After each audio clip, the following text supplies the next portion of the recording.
don't FOMO into the idea of potential capital appreciation for your property purchases. This is so important. My name is Daniel from Bompo Die Rich, and I'm here to help you grow passive income through property. And recently, I had a conversation with a friend, and he was telling me about how some property agents were telling him, about capital appreciation. If you don't buy now, you're going to miss this opportunity. And he's seen that for a few different launches. And he was saying, I really want to buy this property. And I was like talking through the process with him on WhatsApp. And I realized, wow, there's this huge phenomenon of FOMO. If you don't know what FOMO is, it's the fear of missing out. And I've also been seeing some ads of the idea of potential capital appreciation. It's a URA master space, the master plan of URA. It's a white space, it's near the MRT and all these things. And telling people to buy now because if you don't buy now, you're going to miss out on the appreciation that's to come. Well, for one, if you have been following my channel, you know that I am a big fan of property investing, especially in the UK. More because it works so well for passive income and doesn't really work in Singapore. If you want to hear more about that, go and check my other videos out. But in Singapore, or property in general, rises over time because they're not building more land, right? There's that general appreciation. But we also know that it's not going to be the same kind of growth rates that we saw in our parents and our grandparents' generation, where you buy a HDB for like $10,000 and it multiplies in value over our lifetime. So those days are gone. We're no longer from third world to first. In fact, policy design is to in the government, with all the cooling measures, is to allow a very slow growth, right? And ideally 1%, 2%, 3% per year, and that's ideal. I thought as many people as possible need to know about this. Will you be keen to see what actually transpired in the conversation? Yeah, let's go. So this literally happened. He texted me one day and he said, hey, I'm very tempted to purchase this condo. It's called Mayfair Gardens. And I said, oh, okay. Have you found a buyer? Why are you tempted? He said, and I was saying, is this a property near this place? So he went on to say, why tempted? Because it's in close proximity of a school. It's next to the MRT station. The cons, ... It's at 1.9 mil and 900 plus square feet.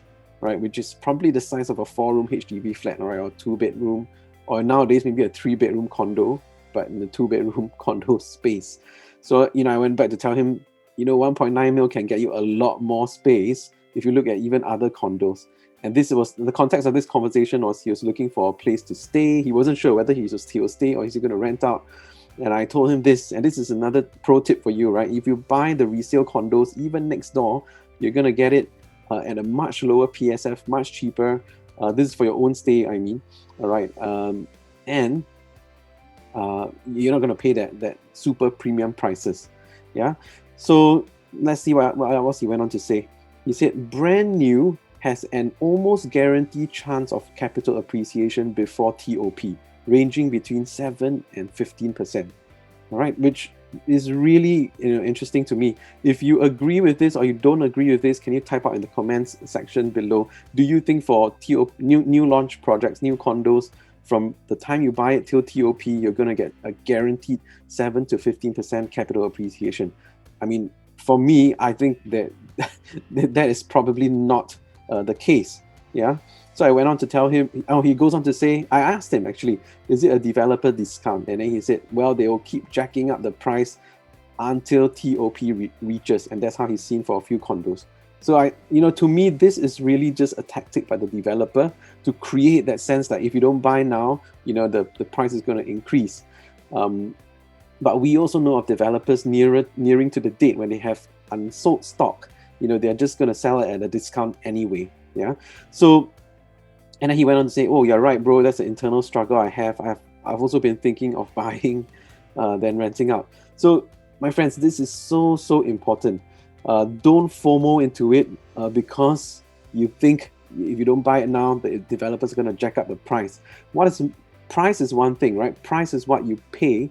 Value is what you get. This is so important. Remember that the value of the property is what the buyers are willing to pay. So even after it TOPs, are new buyers in the market willing to pay the additional 15%, compared to, or even more compared to another condo next door, right? If they look at it and they say, for the same, just next to MRT, this other condo is also next to MRT. Even though it's newer, are they willing to pay that much more just because you had bought it at a higher price? Something to think about. So, question for the day, type out in the comment section. I would love to hear from you. What is your strategy when you're looking to buy a property in Singapore?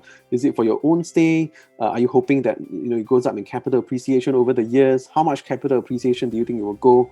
Are you looking to rent it out for passive income?